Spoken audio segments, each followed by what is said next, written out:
Pero kapigos lang.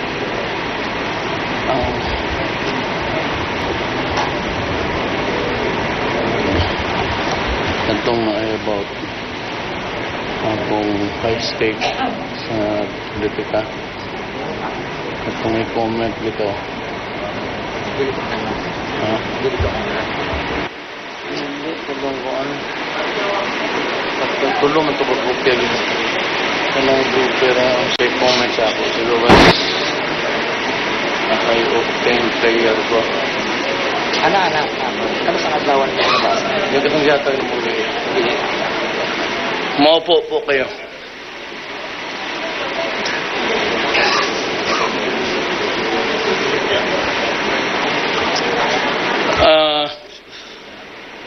You know, whenever you go out, you spend money of the people. So you must have a good reason to spend the money of the people. It's a long trip, it would cost a lot, and I hope that we will harm something out of this trip. Total marami naman tayo naghati-hati sa Pacific Ocean. I leave today for Lima, Peru, to join 200 other leaders of the Asia-Pacific region for the 24th meeting of the economic leaders of the Asia-Pacific Economic Cooperation, or APEC.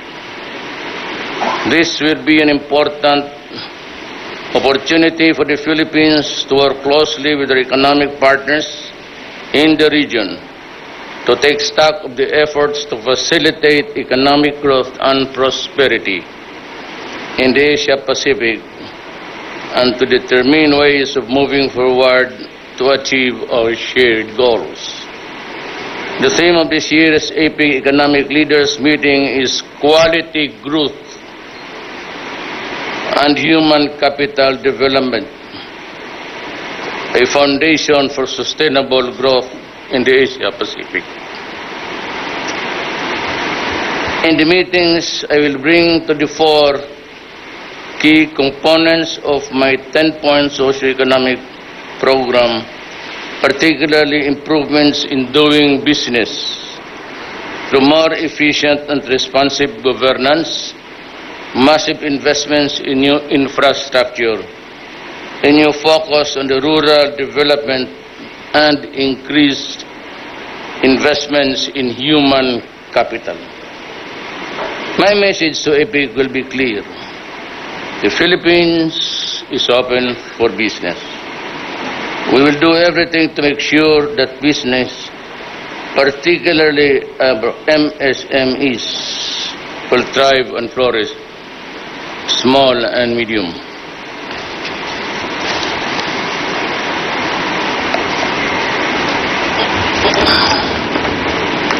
I will highlight government policy support as well as efforts to address corruption and criminality as building blocks of a strong and resilient economy aimed at inclusive and continued growth. As I have said before, your government is working very hard to make sure that our economy will finally take flight. I really hope so. Nasa runway lang tayo hanggang ngayon. We must harness the potential of this huge region to ensure that no one, especially our citizens, are left behind in the march to greater progress and prosperity. Our people are at the core of our program on inclusive growth and sustainable development. We will spare no effort to realize this in the context of APEC. This will be my first official visit to South America, with whom we share a meaningful history and centuries-old affinity. As we look to expand our horizons and pursue an independent foreign policy, the Philippines and the Filipino businesses must be ready to further deepen and broaden our engagement with South America, especially those that straddle the Pacific as economic partners. Maraming salamat po. I just would like, may mga briefer kasi ako every, lahat ito, it's almost drugs. All over the country, drug-related cases. Meron on the rise, itong child abuse, sexual or battery, and itong crime against women. Medyo tumataas. I think we'll have to talk to the DSWD. I might really overlook this thing when I come back. Marami kasi dito yung minors na may patay dito na hinayaan lang sa magpipinsan, and the mother is working in the Middle East. 2-year-old na bata, battered, and this is really very disturbing for a human being who cannot defend himself to die in a brutal manner through negligence. We'll have to do something about this. Alam mo, marami yan. Yung mga anak nila iniiwan lang sa mga kapatid, pinsan, and they work their ass to death. So, pagdating dito, napurnada yung pagod nila, either because the children are not at par with expectations nang kapag makatapos yung iba malulong sa droga. These are the things that we have to balance. Sayang naman yung pagod ng tao nagpapakamatay doon sa Middle East. And I must be really frank with you. They are quite brutal in treating foreigners there. Not all countries. But in some, hindi nila pinapansin. And let me just say once again in connection with this, I feel this is very important. Years ago, I went to Saudi Arabia because 3 of the Davaoenos and 2 from Jensan were caught by the religious police giving out rosaries. So they were in prison, and the father and mother of those families were at the gate of my house every day crying. And so I was forced to make the trip together with the Langgaling sa Lupudin. I asked the Moro politicians to go with me so that I can explain better to King Fahd. At it was a bit matanda na, but he could still grasp what was being talked about. Ayaw ko tahan sabihin ito pero you must understand that we have to improve our country to accommodate all these people because we want them to come home. In some countries, not all, no condemnation in any particular government. But sinabi sa akin noon ng counterpart ko noon sa Congress because I was a member of the Law and Order. Sabi nung advisor ni King Fahd, you better talk to your counterpart. Sinabi sa akin, in the Arab culture, if you are paid to do a work, or you are bought from the slaves market of Africa, and you work there, the treatment is the same. You are a slave, and your body is open for use also. Ayaw ko lang yan sabihin kasi kung nandito, but hindi naman lahat. Yun lang yung mga ulol siguro na torpe. But that is really the naked truth that I want to say to you now. We have to improve on however we do it, we have to improve the country. And I hope tapos na ang fight against drugs. There's now a lesser supply. Problem is, bumalik sila doon sa kidnapping pati hold up. And the other common crimes not related to drugs, because it is easy really itong sa shabu. Less danger. Problem is, you really cannot stop people from, even in progressive countries, they are at it. And so we are of no exception. Yun lang ang bata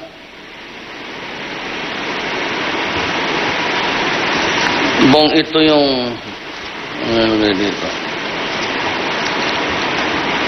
I do not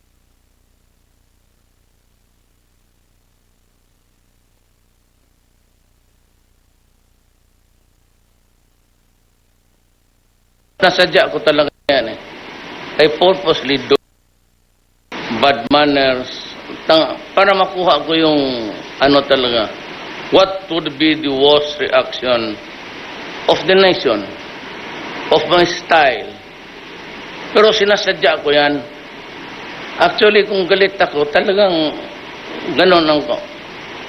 Because all the while, when I was trying to explain that the 300 to 300,000 people who died in the fight against drugs, especially at the beginning of the first 2 months, hindi atin yun.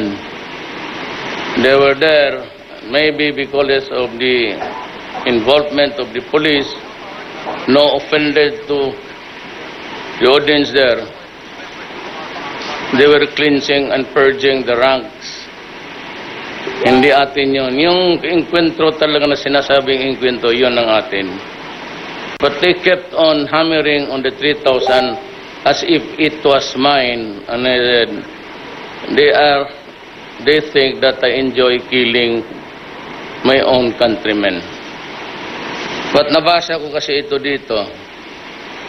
And this is what is it all about. Nakuha ng gago eh. He was able to read my mind. And he said,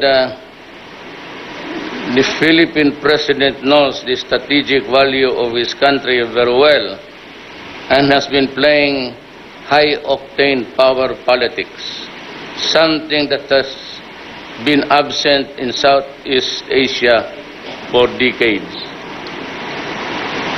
After the president's visit to China, Philippine relations with China have improved dramatically, with the Filipino fishermen able to return and fish in Scarborough Shoal. The President has also been able to espouse Asians' long-held position that conflicting parties over territorial sovereignty issues must be settled bilaterally and that other aspects of joint cooperation can be done under the framework of ASEAN-China cooperation. By reducing tensions with China, the President has contributed to the strengthening of China-ASEAN cooperation, paving the way for other claimants to work on the settlement of their own disputes with China. For example, Malaysia, yung sumunod sa atin. With lesser tension in the South China Sea, the U.S. will have difficulties in finding reasons to enhance its presence and monitoring in these waters. Yun talaga ang gusto ko at nakuha ko. You know, alam ko man, when you say, if it had slur courses, I know that the world was listening. I know that they would get a lot of flack. But nobody was listening because I was trying to explain to them of the hugeness of the problem and the challenges before us. But itong human rights, including President Obama, unfortunately, trivialized. Minamaliit nila yung problema. At alam nila wala tayong para that we're in the middle of this budget. We spend what the budget says for today. And that budget was prepared last year by Aquino, not mine. And we would not have really thought that it would be this big until I squeezed everybody when I became president. So masakit sa akin kasi about 4 million Filipinos are addicted. At ganunin mo lang ako pa ang... And mind you, sabi ng Russia, we will protect you. And the problema, ang Russia withdrew from the International Court, Criminal Court. What could be the reason, I really do not know. Maybe to protect what they are doing in Syria, the incessant bombing and the killing of civilians. Yan ang leksyon ng UN. UN is dominated by the US. At saka yung climate change. We were debating that particular issue with the rest of the cabinet for about an hour. Ang akin kasi, there is no sanction for a violation. Yung money na 200 billion na pinagyayabang nila would come from the industrialized countries. Here comes the Obama says, Putya, bakit ako magasto sa mga... dapat you should worry of your own problems. Do not let America spend for you. And second is the absence of a sanction. And the treaty is binding. But if you choose to ignore, there is no sanction. Nobody goes to prison. There's not even, it says that you'll be reprimanded. Wala. Nothing. And the money, sabi manggaling sa industrialized countries. Wala namang sinabi kung sino. Kaya si Trump, so hindi ako gagastos ng problema ninyo. If you want to improve your climate there, above your sky, do it yourself. Bakit kami? So sinabayan niya yung maybe, sabi niya, wala inutil yung international criminal. Nag-withdraw sila sa membership. I might follow. Why? Tayo lang ang lilit ang binumbog na mga walang hiya. Napatayan, it's by the thousands, bombing children, women. For 5 years now, Aleppo, Mosul, walang pahinga ang mga tao doon sa bombing. And they have come to terms by just saying, it's the will of Allah. Yan ang sinasabi ko. Now you know. Sinadya ako talaga. If you ask anybody from Davao, hindi naman ako ganun. Pag mag-bullshit ako ng leader, kasi hindi sila nakikinig. Everybody was going back and forth every day on the same issue of extrajudicial killing. They didn't listen to me. I tried to explain that hindi amin yan. Meron nung ayaw makinig. Eh di sinabi ko, putang ina yung mga hindot kayo. Oh, kinig sila sa akin. Sino ito nagmumura? O ako, bakit? See? Kabastusan nila yan, hindi akin. They forced me into it. Ngayon nagmura ako, talagang binastos, binaboy ko sila. Oh. Maghilog, wala na. Tarantado ang...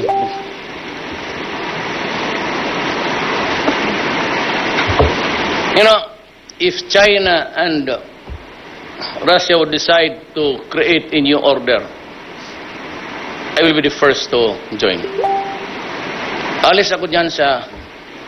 There used to be the League of Nations before. It was in... Hague, something. Itong predecessor ng United Nations. It used to be called League of Nations. Nothing happened. There's still war. United Nations, walang nagawa. Series of war, Vietnam, Taliban, ngayon dito. The killing is endless. The amount is splattering. Kaya yan ang leksyon natin. Just because it is America, it does not mean that it is good. Lahat naman, just because it comes from Russia or China, it is an ex-cathedra thing for us to mag-amin na amin. But I will be guided only by the best interest of the people. I don't know kung anong pag-usapan namin dito. Pero pag nagkamali na naman silang gusto nilang makaisa, dito na, practice na ako kagabi. Makatikim talaga sila sa akin. And I will lecture on them the finer points of civilization. Huwag niyo suluhin yung ano. Kayo lang paraking tigas eh. Kayo lang, you threaten us as if we are your laborers. Sabi, pakulong ako. Ano? Pakulong. Isama ko kayong lahat. That's the lesson. I was reading it because nakuha niya eh. Nakuha niya yung laro ko. Pero nung una lahat sa cabinet, they were silent, ganun sila lahat. Sunny said that, you know, you're the most unpopular leader in Europe. Sabi ko, never mind, son. I'm the president of the Philippines. I'm not their president. I don't care. I don't give a shit. Basta ako dito. O ngayon, kaibigan ko na ang China. Now here comes sasabi ko, here comes an ex-general. Walang sekreto-sekreto, basta sila. I have an appointment to talk to him. The theme of our talk, to reset relations. Suluhin mo. Thank you.